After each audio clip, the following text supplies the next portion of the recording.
Hello बच्चों, let's read this question. The question says a magnetic needle performs 20 oscillations per minute in horizontal plane.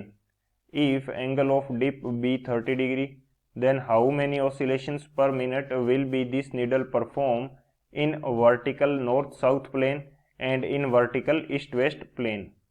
Option first, n1 is equal to 15.2, 2 is equal to 21.0. Option second, n1 is equal to 11.5, n2 is equal to 15.2. Option third, n1 is equal to 21.4, n2 is equal to 11.5. Option fourth, n1 is equal to 21.5, n2 is equal to 15.2. तो इस question के अंदर हमें दे रखा है कि एक magnetic needle है जो कि 20 ऑसिलेशन पर मिनट के अंदर कर रही है हॉरिजॉन्टल प्लेन के अंदर, एंड हमें दे रखा है कि यदि डीप एंगल क्या हो 30 डिग्री हो तो ये वर्टिकल नॉर्थ साउथ प्लेन और वर्टिकल ईस्ट वेस्ट प्लेन के अंदर कितने ऑसिलेशन पर मिनट करेगी.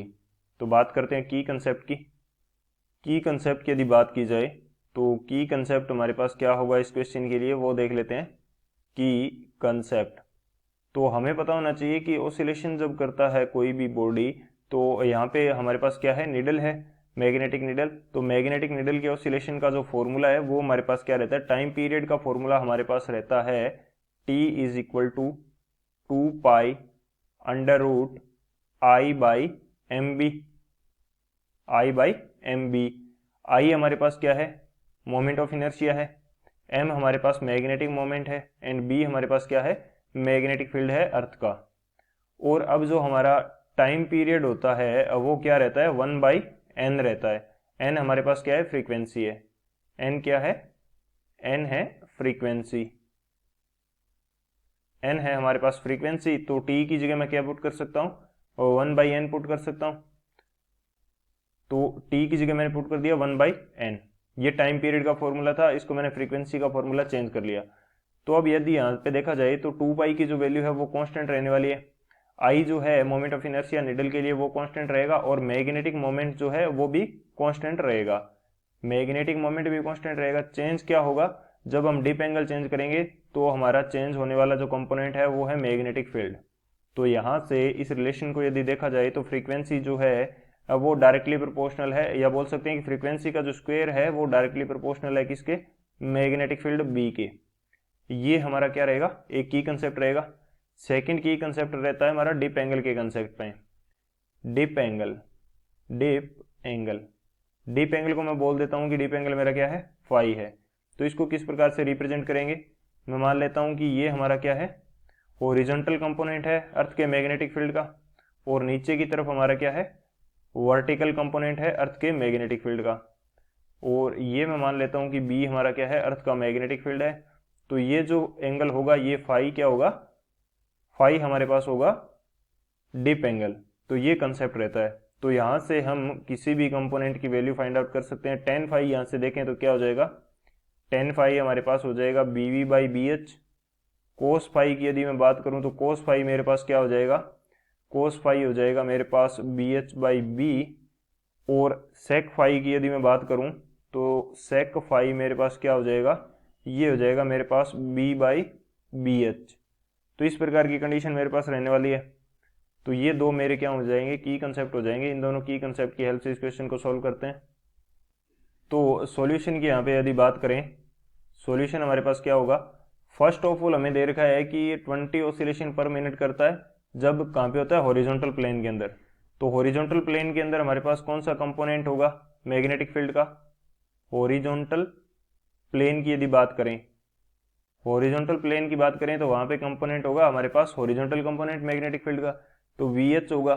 तो वहां पे जो फ्रीक्वेंसी का स्क्वायर होगा, मैं मान लेता हूं कि वहां पे फ्रीक्वेंसी क्या थी, एन स्क्वायर, वो डायरेक्टली प्रोपोर्शनल आएगा किसके, बी एच के. एक तो ये कंसेप्ट हो गया. अब फर्स्ट कंडीशन हमें बोल रहा है कि डिप एंगल चेंज हो जाता है हमारा 30 डिग्री पे.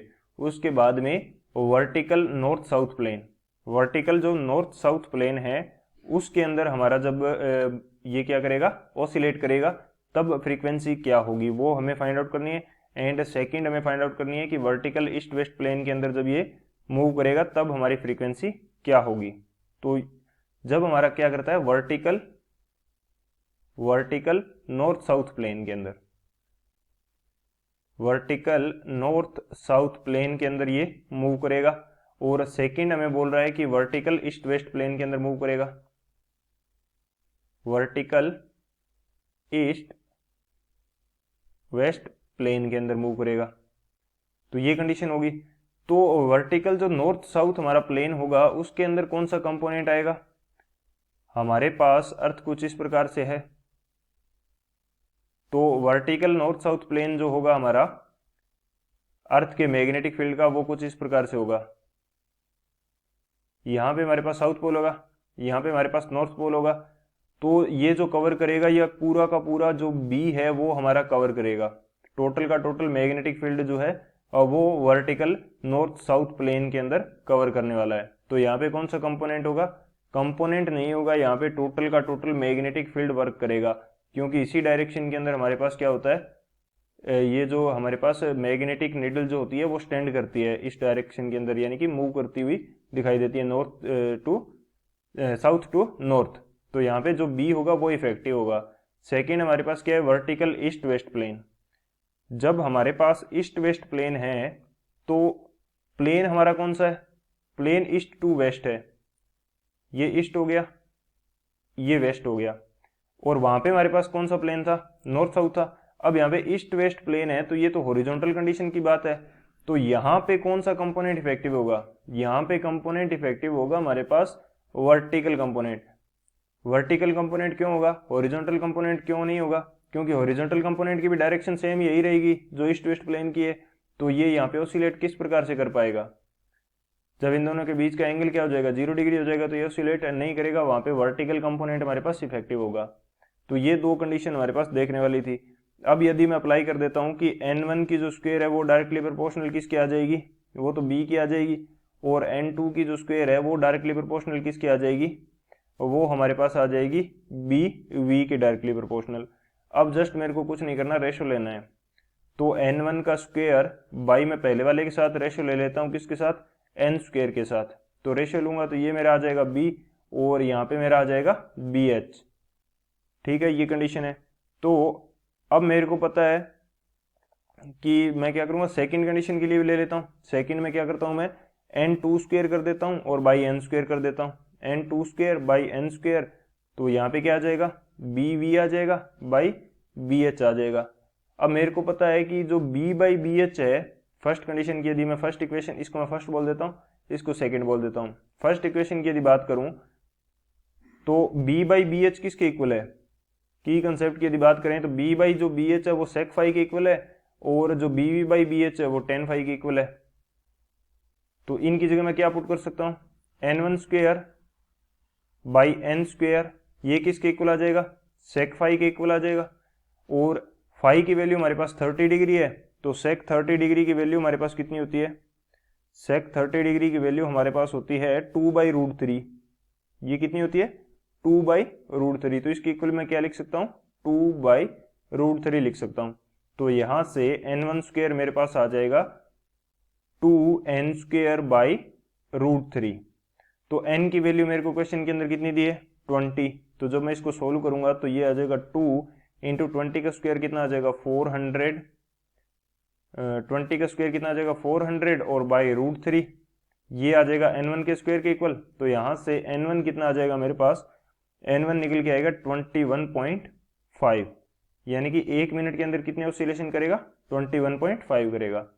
सेम कंडीशन मैं यहाँ पे करता हूँ दूसरी इक्वेशन से, n2 का square by n square which is equal to bv by bh। bv by bh किसके इक्वल है, tan फाई के इक्वल, और tan जो हमारे पास वैल्यू है, फाई कितना दिया है हमारे पास 30 डिग्री, तो tan 30 डिग्री की वैल्यू क्या होती है 1 बाई रूट 3। तो यहाँ पे मैं 1 बाई रूट 3 कर देता हूँ। तो यहाँ से मैं n2 का स्क्वायर निकालूंगा तो ये मेरे पास आ जाएगा n square by root 3। Same जैसे ही मैं वैल्यू पुट करके निकालूंगा तो ये 400 बाई रूट 3 हो जाएगा, और जब मैं इसका रूट करूंगा फिर से तो n की वैल्यू मेरे पास क्या निकल के आएगी, सॉरी n2 की वैल्यू क्या निकल के आएगी मेरे पास 15.2। n2 कितना आएगा 15.2 ऑसिलेशन पर मिनट ये करेगा। तो n1 हमारा कितना आ रहा है 21.5 ऑसिलेशन पर मिनट, और n2 हमारा आ रहा है 15.2 ऑसिलेशन पर मिनट। तो कौन सा ऑप्शन करेक्ट होगा वो देख लेते हैं। तो जो हमारा ऑप्शन डी है N1 is equal to 21.5 and N2 is equal to 15.2 वो हमारा करेक्ट है। So option D is the final answer. I hope you understood it well. Best of luck. Thank you.